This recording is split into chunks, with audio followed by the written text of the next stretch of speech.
Hello, and welcome to the podcast of the Euramerican National Assembly. I'm Mr. R, and with me today I have Mr. Ed, Don, and Mr. Black. Today we're going to be talking about identity and where your identity comes from and different types of identity, race, ethnicity, and other types of identity, and trying to kind of unravel this because it's a really common area of confusion for people, and honestly it's not completely clear in my own head. So that's what our conversation is about today. I think Mr. Ed is going to kind of lead us in, and we'll take it from there. Hi, Mr. Ed here. Let me start with talking about what identity is, and from a sociological viewpoint, because I put a lot of time in studying this stuff in the past. So I could try to really understand what's going on here. So sociologists generally recognize two things in numbers of people, populations of people. They say there's an aggregate of people, which is just people that have no identity, and then there are groups. And what defines a group, different from an aggregate, is that collection of people have an identity. They see themselves as belonging in some way together, and it's not only ethnic identity. Cops, for example, have identity. Teachers have identity. But usually these identities form hierarchies of, maybe a role in society, and then maybe the very society in which that role exists in. So that's kind of the big picture. I mean, and then generally, there's another aspect is generally when you have an identity, you sort of attach your interests to the interests of that group. So you hear people talking about the thin blue line for cops, for example. Well, why would that be? Well, because cops, as a group of people, have an identity, and they attach their own personal interests to copness. And therefore, they put the interests of cops as being high valued. Again, maybe subservient to a larger society. But so anyway, I don't want to get too complicated, too scientific or whatever, but that's kind of where you start. So I guess you wanted to probably lead this in the direction of ethnicity, ethnic identity. Well, I think to start we can maybe talk about what identities are being pushed on us right now. I think that the one that is most apparent, the most obvious thing, is sexual identity, right? This LGBTQP plus sort of thing that's going on. That is the identity that's really being encouraged, is for people to internalize their attractions or their interests or whatever. And it's even extended to things like, people having specific interests or attractions or whatever. They're trying to get people to identify with those things, and for that to be who they are. I guess that's really not a traditional identity, right? That's kind of something new and weird. So that comes out of cultural Marxism, out of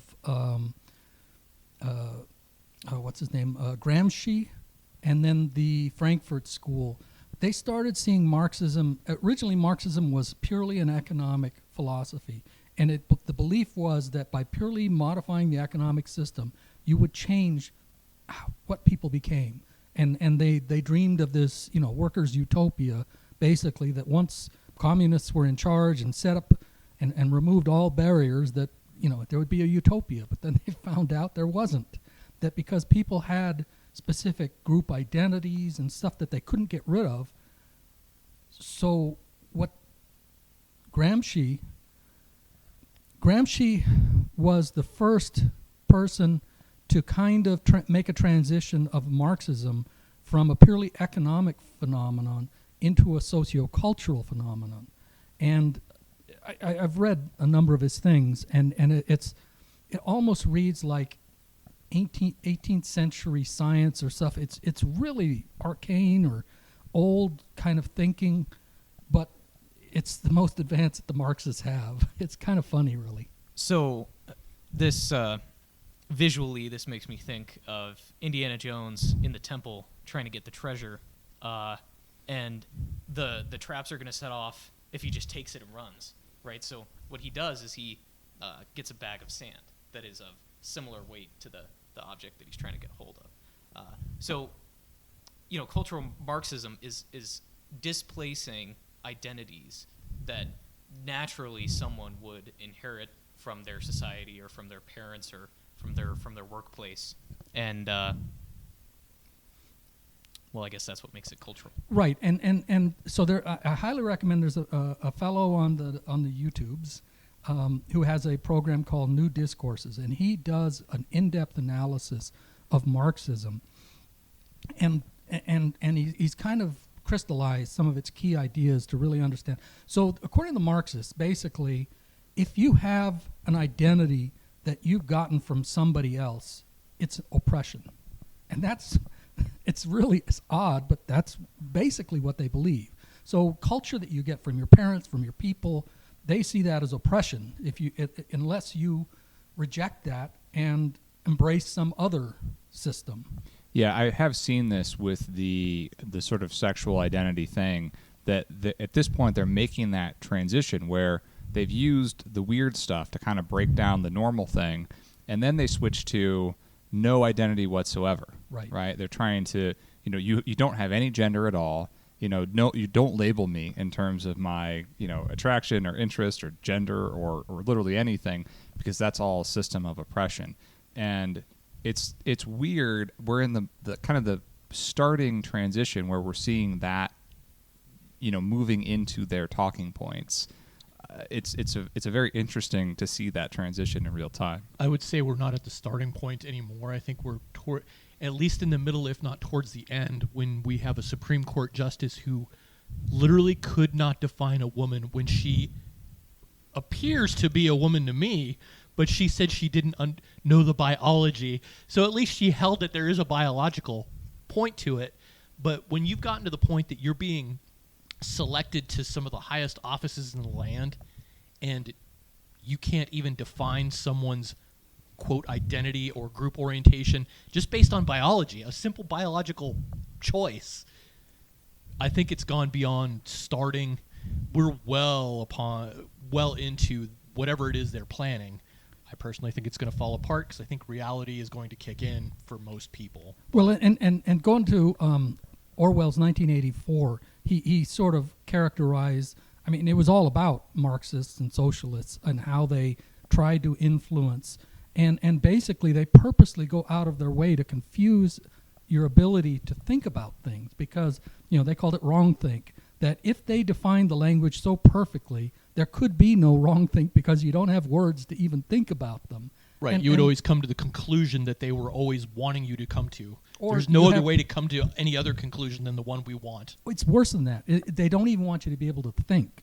The only thing that they established, Marxists, and I'm using 1984 as kind of the representation, is authority. That the Marxist authorities can define, redefine, change anything, and who are you to question their authority to do that? So even though the Marxists claim to be anti-authoritarian, at the ultimate basis, they are fundamentally nothing but authoritarian. This is why I wanted to have this conversation. This is kind of what brought this up in my mind, was that it feels like identity is part of nature. It's part of the natural hierarchy of the world. These are real things, and this is kind of the fight, honestly, is right now they're trying to wipe out our ability to think of ourselves as parts of a group, as having any sort of identity beyond basically being a Marxist. So I guess it kind of felt like this is a current ideological battleground, is what is identity. I think a big part of it is they're not trying to get rid of group identity. They're trying to destroy current group identity so they can replace it with whatever identity they feel like in the moment. I'm sorry, go ahead. What I notice with my generation, the Zoomers especially, is that it's an anti-identity because it still functions as if it's an identity. It fulfills the same purpose for people. They feel as though they have an identity. But the difference is that a true identity is natural. A true identity will, embody nature and the way that the world should work. It's one place that was important for me to start thinking about this was I took an anthropology class, and we were introduced to this idea of human universals. And if you look it up on YouTube, there's a page on human universals. And anthropologists had identified specific traits common to every human in their behavior. And, conceptual thought, for example, is an example. Every human has some sort of conceptual thought to some degree. But one of the things that they identified is in-group identification. So fundamental to not only humans, but all primates, in other words, monkeys, apes, all of them, is this characteristic to identify the self as belonging to some group. And so as much as you could say that the Marxist economic approach dealt with unrealities in economics, when Marxism shifted over to cultural Marxism, they realized there was another unreality that they weren't facing, and that was that you can't get away from identity. Identity is fundamentally part of being a human being. At some point you have a conception of who you are. Maybe even if you live on your own, it's just, I'm the person that runs around, and feeds myself. But then right off the bat, then you immediately start identifying with your family, and then to larger bands and groupings or clans, and then to tribes and nations, and maybe to empires. So, I'm sorry, go ahead. Well, so this sort of real identity that you're talking about, this natural identity that flows from reality, that I think is kind of the antidote to the unidentity of cultural Marxism and this current push. And so, yeah, let's talk about what, we're starting with family, and that is that's part of nature, because any animal that doesn't support its family, it's going to die out. That group is going to suffer, because you need to support each other. And that's the first level of identity, I would say, is family identity, right? And then it goes from there. And that's, I guess that's kind of the starting point, and we'll build up to group, larger group identities from that, right? Well, so in biology they call that kinship preference. And humans, well, let's go back. So they found that most animals can identify their kin solely by smell. So with those animals, most lower level animals, if you want to call them lower, they have built-in identification mechanism to say this creature is a relative of mine, and thereby they give kinship preference because of that, or they'll form small social groups because of that, and they'll fight against outsiders because they're not part of that. So all animals generally have something of that. And this has been an argument of mine. I mean, if you say, are humans great smellers? Can we identify and pick out the individual features that will tell us who our kin are? And the answer is no. You can't smell somebody and say, oh, you're my cousin. You're my second or third cousin. But guess what? We got tremendous eyesight and reasoning ability. And so I would say humans do their kinship selection through visual cues. And this is what you would call race, or whatever you want to call. You know what? You notice this in every single topic. This is the fact that people on the left, and especially our enemies, the cultural Marxists, they reject science, established science at every turn, and yet they'll still ask you, are you a biologist? Are you a human biologist? If you're not, you can't comment on the subject. But if you were a well-read human biologist, you would understand that all of these things are natural. Reproduction is natural, and having the genitalia that you were born with is natural. Having children, natural, and good for you. Kind of also getting back to that, the anthropology class, the other kind of universal trait is was also social bonding based on kin groups. And if you look at 99% of human history going back millions of years, the kin group, a small family or several families that together, that was the basis of just about all human social groupings. It's only been in the past few thousand years that social groupings have gotten large enough now that you don't know who whether this person is a relative or not. And you've got another thing. So again, coming out of sociology and anthropology that I've studied in the past, there are two major kinds of societies, and that is kin groups and territorial groups. And so most ethnic groupings are a form of extended kinship grouping. And if you talk to most of them, they'll say, oh yes, we're a people whose history goes back this, and we're all descended from these people.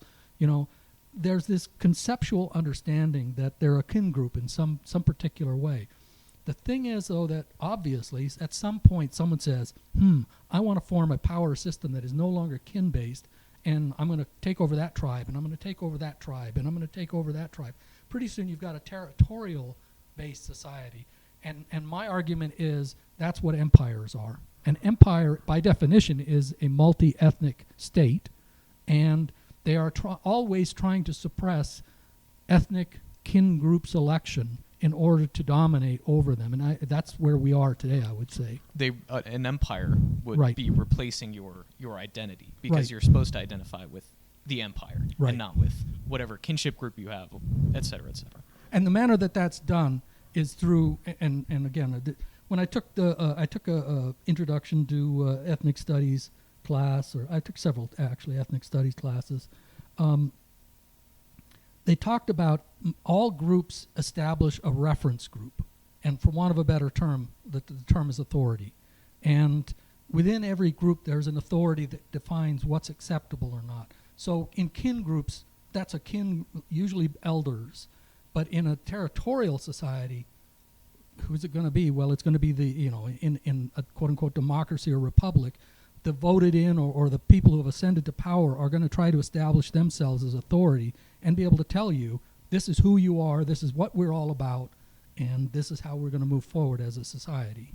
So, kind of going back to the beginning of what kind of groups do we have?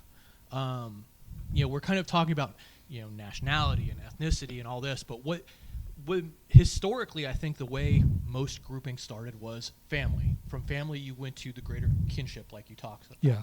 From that, you went to nation, which was, you may be my fifth removed cousin, we're still biologically in some way together. Right. And Actually, from there, it became a territorial it's usually thing. family, then clan, then band, then tribe, then nation and Right. you'll hear and about then from Indian nation it goes bands. to country, which is more of a territorial, then to empire, which is super territorial. Right.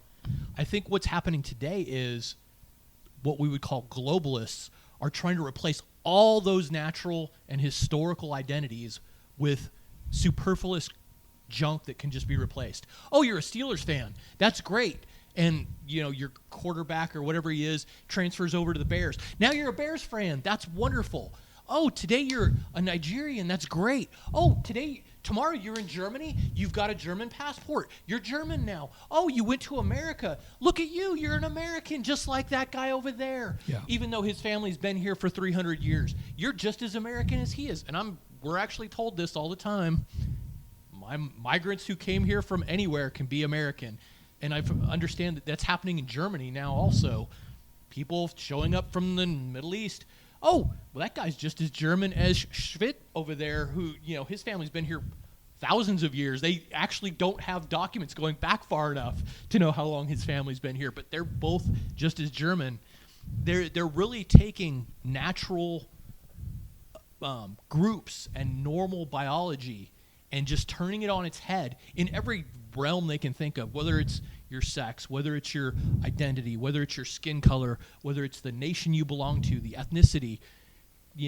Oh, well, you're Irish. Well, guess what? This guy from Ukraine who's actually from Nigeria is just as Irish as you because now he has an Irish passport.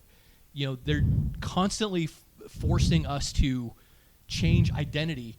And just come to the point that identity doesn't matter at all. We're all just humans. Right. Well, and the And that's mechanism really is the end authority. point that they want is humans. They're claiming and- authority to tell you who you are and what you have to be believing. Yeah, I think this is the key, is that we need to reclaim the authority for defining who we are. And I think, let's talk about the two sort of things that I wanted to get up to were ethnicity and race. And, I think we've talked about Euramerican as actually an ethnicity, and as that being something that we're sort of claiming as our own. I guess let's talk about that. What is that? How is that different from just the white race, as an example, and what do those mean to us? So my answer to that is, I realized at some point that half of whites, I'm just going to use the number half, they really do not want to have a historical, ethnic, kinship type society. They really just love the idea of these huge empires. So at some point, when you say white, half of those whites want that, and we want something else. So that's why, it's not just a white thing. It is a white thing plus what you believe, and maybe even what your authority of your society is. And there you're kind of talking about culture would be kind of an aspect of that encompasses your beliefs and your goals as a group. Right, absolutely. I did print up some definitions for some of these things. Maybe we'll get to that later, but so, I for example, I printed up the biological definition of race, and then there's the common definition, and they're not the same. You argue with a leftist or a Marxist or whatever, they'll say, well, race doesn't exist. What? Science says that race does exist. A race, by definition, is a subgrouping of a species that has specific characteristics or traits. So it absolutely does exist, and you don't only test things by single sampling, but you can also sample things statistically. And if you can say this pattern with this specific statistics exists, then it exists. So scientifically, race exists. Well, and people also act as if race exists. Right. So you don't necessarily need the scientific evidence. You can just witness it in your everyday life. And that's when they'll say, oh, it's a social construct. They've just convinced people. Well, and the thing is, when you get to it, what isn't a social construct? I'd argue with Marxists, and they go, oh, race doesn't matter, it's class. And I'm going, you do realize class is a social construct. I can come up with all manner of typologies of different class systems. There's nothing absolute about class either. So, again, one of the things I realize is it really isn't, especially when dealing with extreme leftists, they're not looking for a real argument or discussion or consideration of ideas. Or a real They answer. just want to shut you up. That's all. If they say something, it's because they don't like what you have to say and they want to shut you up, and they'll pick something that they think is weak in your position, even if it's not. They won't even hear a strong argument. So for the most part, don't worry about trying to convince them of anything. Going back to your introduction, Mr. R, it's certainly true that Americans more broadly have a common point. Not all of them, but the mythology of America is it exists. Our ancestors sailed from across the ocean looking for a better place to be. They got here, and then they moved westward to conquer the continent, and that certainly is a compelling story to separate ourselves from other groups. But then the problem is, what separates us from the white people living in America who are anti-white, or at least are compelled toward this sort of empire? And I would say it's our commitment to a society based on heritage, on our common heritage in Europe. And that's why I think that the term Euramerican is very significant, because we are people in America, North America, who are from Europe, and together we combine that together and we say, yes, we accept that as the authority of our community. So, really the reason why we're not just saying that it's a group of whites is because white, is a necessary part of our group, but it's not sufficient. There has to be more than just whiteness, because if you look around, there's a lot of white people that, as you're all saying, are not on our team. And I honestly, I don't want them anywhere near me. So I think that's the importance of the ethnic term of Euramerican. And also, I like that it's a term that didn't exist before, and it's something that it's just ours. And I understand, that you have to kind of fight to keep control of terms, because the Marxist will attempt to subvert your terms. But starting with your own term, it definitely helps with that process a little bit. Well, and for me, I'm a little bit older than you guys, so I kind of at a point, people would say, "Oh, Jesse Jackson, this," and I'd say, "Is Jesse Jackson American?" "Oh, yes, Jesse Jackson's an American." And I'm going, "Well, then I'm not an American." I mean, because they basically, again, the state, the left, has gained authority on the definition of what is or isn't an American. And for the most part, it's synonymous with citizenship. If they grant citizenship, they say that's American. So someone among tribesmen, they drop in here. He's been on this continent 15 minutes, and they say, "You're an American." And now he's got his equal standing to anybody whose family has been here since the revolutionary struggle. And no, we have to come up, and we have to gain control of our own self-definition. And that is a key part of what I always believed is define yourself. Don't let another person tell you who you are. Determine that for yourself. Well, another important thing here, I think, in terms of the term American, is that, the term American has been non-racial since at least the 1860s, right? The Civil War kind of crushed white America. Having this black population that's living here that, has this historical connection to it, to me, that does make me say, yeah, I'm not going to fight to make the term American apply just to me. I would rather have my own term. And in the 70s, the big thing was to say, well, you're not an American. Those Indians are the true Americans. It's like, so they're naming themselves after some Italian guy, Amerigo Vespucci? That's who they're identifying themselves as? And what you'll see nowadays is there are some pretty good examples of this on YouTube. There are conservative influencers that have completely adopted the identity of America. They make videos about the latest thing that happened, and they're using conservative talking points, but they're half Korean, they're half black, they're maybe they weren't even born in America, yeah. And that is also a identity created by the system, created for the empire, created so that these people who were lost, a lot of them being mixed race people, maybe they lean more toward the masculine side. Maybe they actually have conviction. Maybe they have values. So those people can just be funneled over here into the Republican category, and it's fine because it doesn't threaten their system. I guess I also just don't really want to fight those people for the term American. What are those people? These Kalergi people, right? These mixed race people that have been artificially created by this empire. What do you call yourself if you're one of those people? Well, one thing I would kind of point out that came out recently was there was a poll done, and over half of the country that are supposed to be Americans said they would not fight for America. Why would you even take on yourself an identity that you're not willing to do anything for? At that point, you're just here for the give-me's.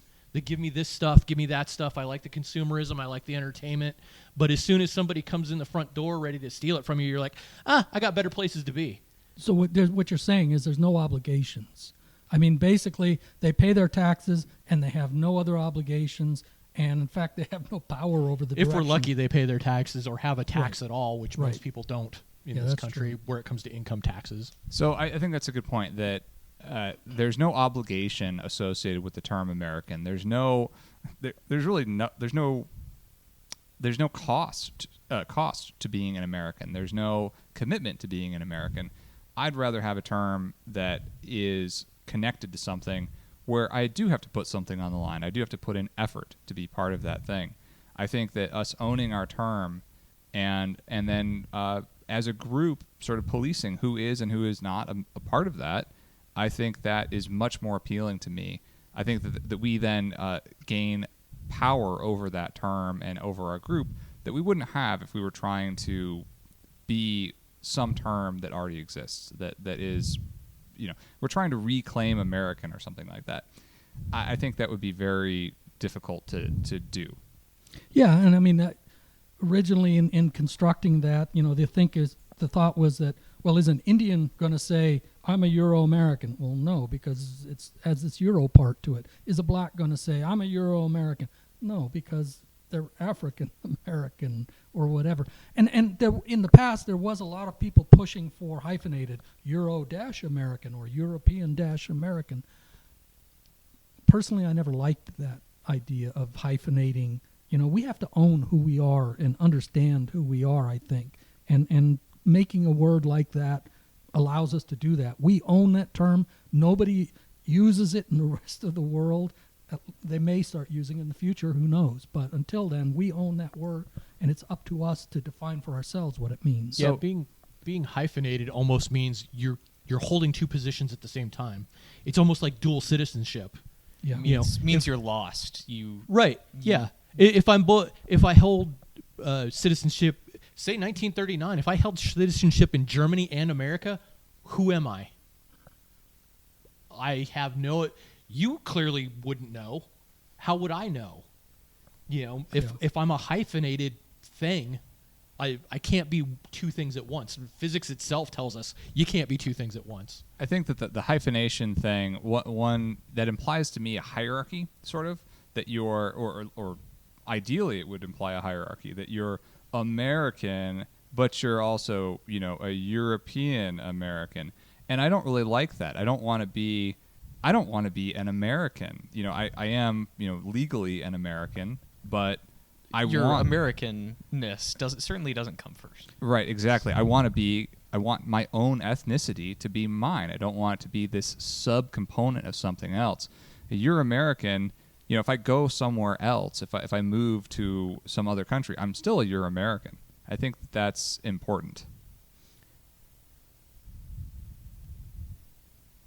You got some definitions for us.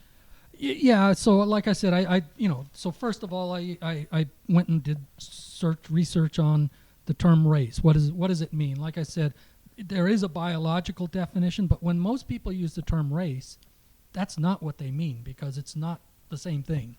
So then there's this, for want of a better term, cultural term race, and it might be worth exploring its origin.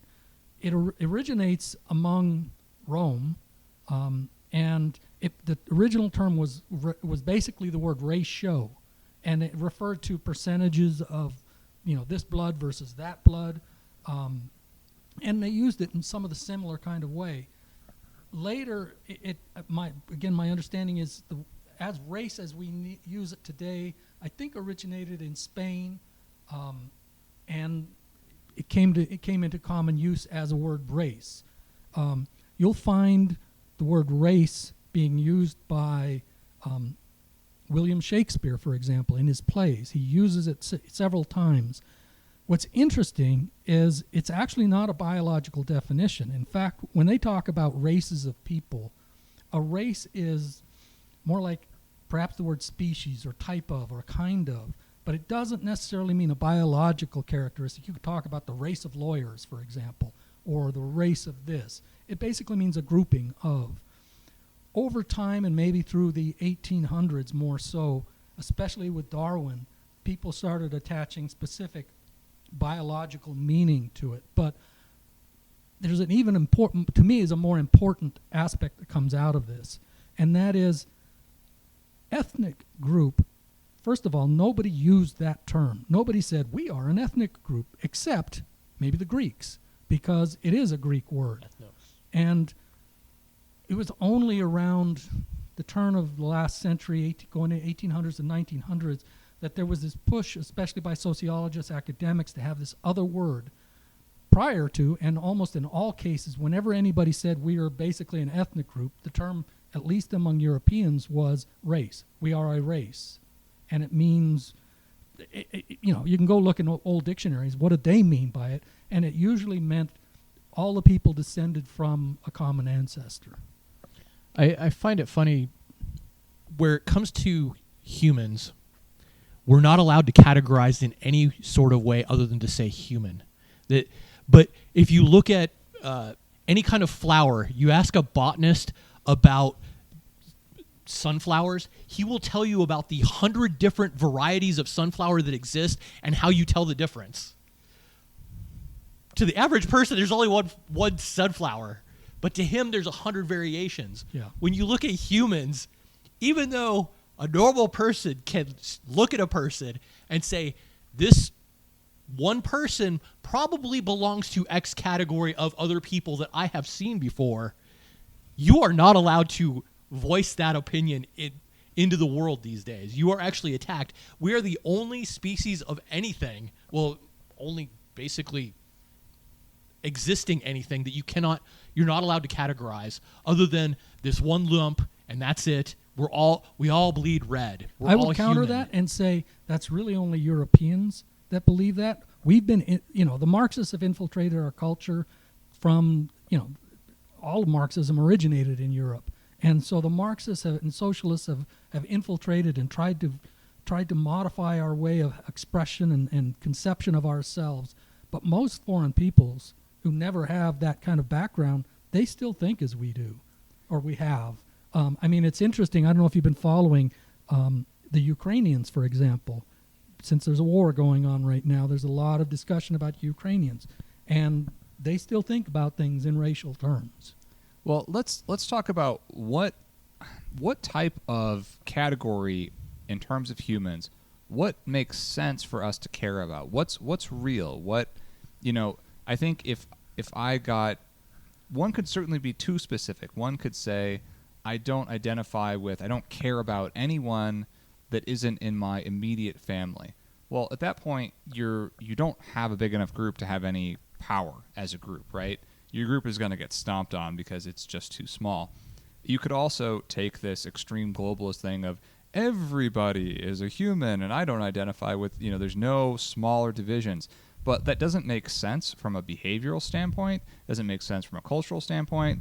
It goes against our goals of having an identity beyond just being mindless consumers. There's a lot of things that we don't like about that. So somewhere in between is the sort of division that of groups and of group identity that makes sense, that's natural, that's good. And that's kind of, I think, something I've been trying to work out. There's a amusing debate online right now with the Duganist, Eurasianist or whatever. There supposedly is this division in the right of some people that don't see a division between Europeans and Asians, and I think that there are parts of the world that are kind of borderline in terms of who are they, right? In the Russian Empire, which of those people are white? I don't know the answer to that, and we don't need to get into the weeds there, but it does kind of it hints at this question of how big is your group and where is it appropriate to draw that line? I think that the line lies somewhere between what we call ethnic group and race, because I would say that race is too broad. That group is too global in scale, and maybe it could have worked in the past. Maybe you could have had the Asian race as one nation and the white race as one nation, and it would have gone perfectly fine. Especially you have autonomy between different ethnic groups within that nation, and maybe it works out fine. But now I think that would be a globalist project. It would be it wouldn't have soul. With an ethnic group, it may be too specific, but you can point to a very specific common ancestry. there's a history with an ethnic group that somebody belonging to that ethnic group, they just know. They know it because of their family. They know it because what I would point out is Koreans and Japanese. To most Europeans, if I were to look at a Korean or a Japanese, basically to me they're Asian. I would see no difference. I can guarantee almost 100% they know the difference. Koreans hate the Japanese, and it stems from World War II and a lot of other things that took place before that. But they are able to pick out just by almost visually, certainly by the way they speak. Even if a Korean speaks Japanese, they all know they can pick each other out. The Koreans have a real hatred for the Japanese. So like when you were talking about, you could have an Asian, that's where ethnicity comes in. You have race, which is an overarching, like you said, it's I think too broad. And then you have ethnicities where there's subgroupings within that, and they can pick each other out. And I think the question for us is there an analogous situation? Are there, if you were to have the Western European nation, everybody in that nation was Western European, but they didn't have the same identity, would the same conflict play out? So I'd like to answer your question. How do we want to define ourselves? And for me, I've answered that for myself. And I kind of came to the conclusion, for myself anyways, I want to define myself basically as our ancestors did. Our ancestors came from Europe, established societies here in North America. They called themselves Americans or Canadians or whatever. But, it was understood that American was kind of a European. In fact, if you read Thomas Jefferson, he explicitly said that he wanted America to be a European common nation composed of all of the peoples of Europe. And for, being, again, I'm just mentioning my age, I'm a little bit older than you guys. I grew up and went to school in the 60s, and the history we were learning was the history of the European peoples expanding across North America. So I'm trying, to me, in answer to your question, to me, I want to sustain that society, that culture, that people, and that's what I think Euramerican means. We are continuing on Washington's, Thomas Jefferson's, and if you want to even reach into the Canadians, because they're very close to us in many ways culturally. Our people came here, we settled, we were different than, say, the Indians and the blacks. We have our own culture a culture that goes back thousands of years in Europe. And we're continuing and moving that forward would be my answer to your question. That's who I see us. I mean, yes, we could try to create today we're going to be, people who own Apple phones. I don't think it's going to work for a lot of reasons. You can try to experiment, but I think part of our values is our heritage, is the fact that we are a continuing culture, not only going back to our ancestors arriving in the new country here, going back into Europe, and we respect and we honor our culture and we embrace it and we want to carry it forward. Well, so what I'm hearing there, and what I definitely agree with, is we want to do what's worked in the past. You want to emulate the natural, real systems that worked in the past. And by going off of heritage, by saying this is how we came to be. We came to be from this group of Europeans that came to this country and colonized it and made it their own and built something here. We want to, that worked. That made something great. We want to carry that on. So what was their identity? We should make that our identity.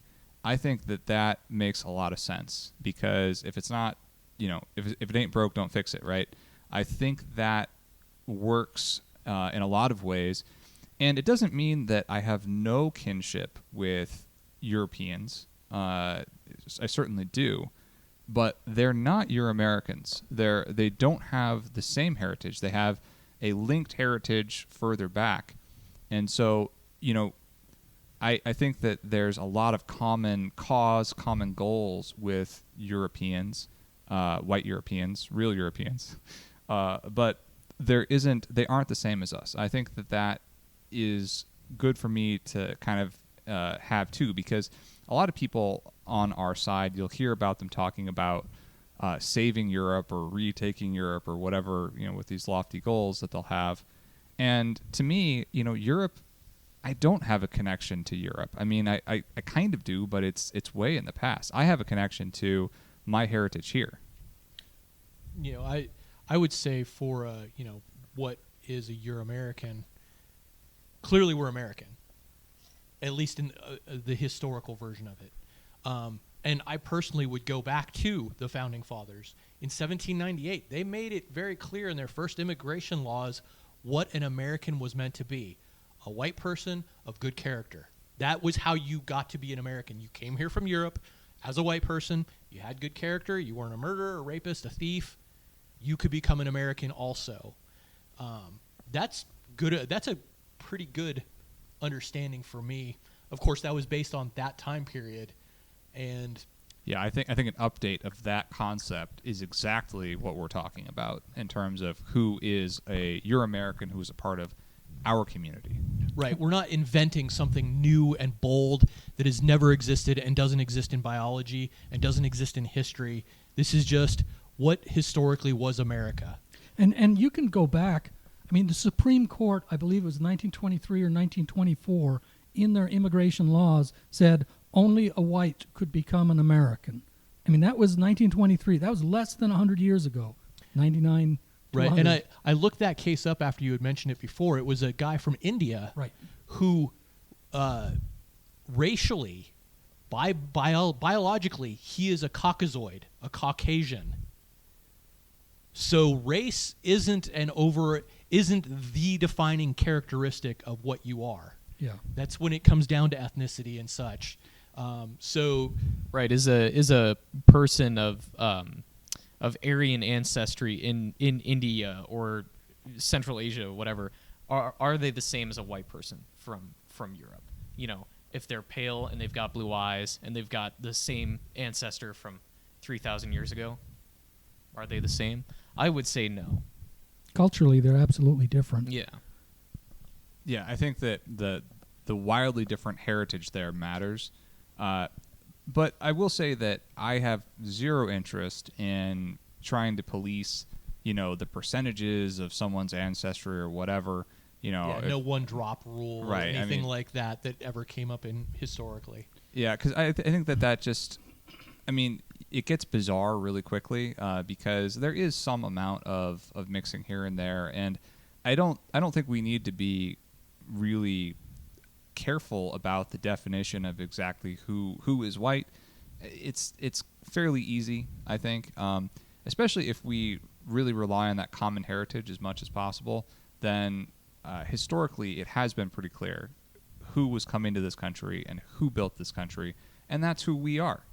And I would argue, basically, there was no doubt what, quote unquote, an American was up until World War II. And again, my position, I can substantiate parts of it. Basically, I believe that the communists infiltrated the government in World War II, which is why we sided with Russia or the Soviet Union in World War II. So from that point forward, basically we had an insurgency into our institutions. And it's from that point, from World War II, that every attempt has been made to separate the state and separate us as a people from the state or having any control over our own governance. There's been a global elite, right from the beginning, the United Nations crowd, whatever you want to call them, the Marxists, the globalists, all of these, one-worlders, no borders, no people, whatever. All of those people, they grabbed control of the government in World War II, and they've held it, and they continue to hold it.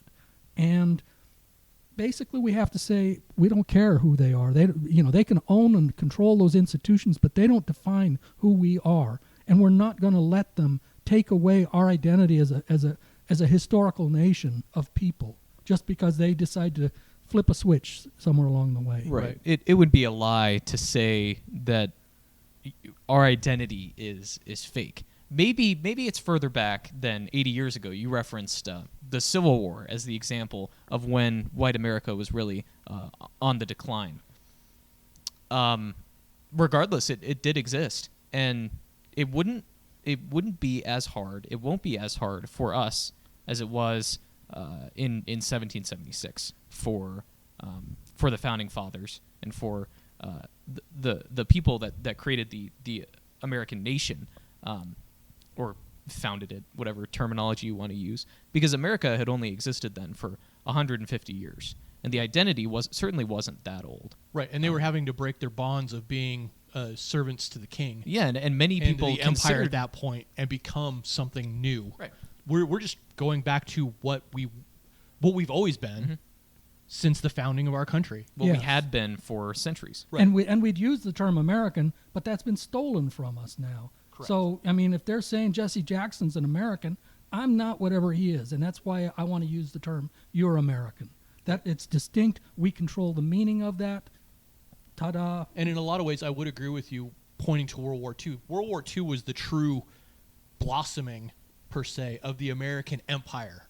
So they had to make all these new people that weren't American, knew they weren't American, and make them believe, oh, well, you're just the empire is here to protect you just like it is them. Therefore, really, you are Americans too. And it wasn't, the blossoming of white identity in America wasn't World War II. Even as late as the 1920s, there were numerous, there were, for want of a better comparison, there were the clans were 3 million strong. There were the Boons. There were a lot of pro-white movements in the United States coming into World War II. But once they declared war, then they used their power, they being the communists, the Marxists, the globalists, internationalists, whatever you want to call them, they used their fact that they controlled the state in a condition of war to basically stomp out any other viewpoints that they didn't like. And so you see, immediately following World War II, they're squishing the Klan is basically thrown down and represented as some huge evil, even though in many ways it was the only representation that white people had.